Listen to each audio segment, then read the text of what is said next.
आणि आता दिवसभरातील इतर महत्त्वाच्या बातम्यांचा धावता आढावा टॉप 25। नाशिकच्या सटाण्यामध्ये शेतकरी संघटनांचा एल्गार, नाफेडच्या चुकीच्या धोरणांविरोधात घोषणाबाजी, संतप्त शेतकऱ्यांनी कांद्याच्या माळा गळ्यात घालून घेतल्या। ठाण्यामध्ये वाहतूक कोंडी विरोधात मनसे आक्रमक, वाहतूक कोंडी सोडवण्यात वाहतूक पोलीस अपयशी ठरत असल्यानं मनसैनिकांचा वाहतूक उपायुक्तांना जाब।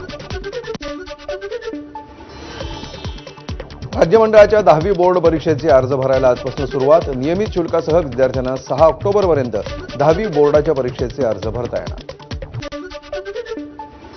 बुलढाण्यातील मेहकर खामगाव मार्गावरील पारखेड फाट्यावर एसटी बसमध्ये चढून चालकाला मारहाण, आई येईपर्यंत बस थांबवली नसल्यामुळे मारहाण केल्याची माहिती। बुलढाण्याच्या खामगावातील कृषी उत्पन्न बाजार समितीमध्ये सोयाबीनला 3,500 रुपये प्रति क्विंटल दर, शेतकऱ्यांमध्ये नाराजीचा सूर।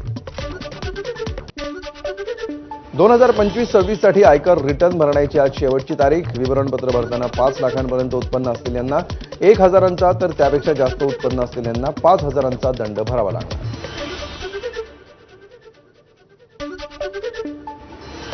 सोलापूरमध्ये मुसळधार पावसामुळे अक्कलकोट तालुक्यातील बोरी नदी परिसरातील गावात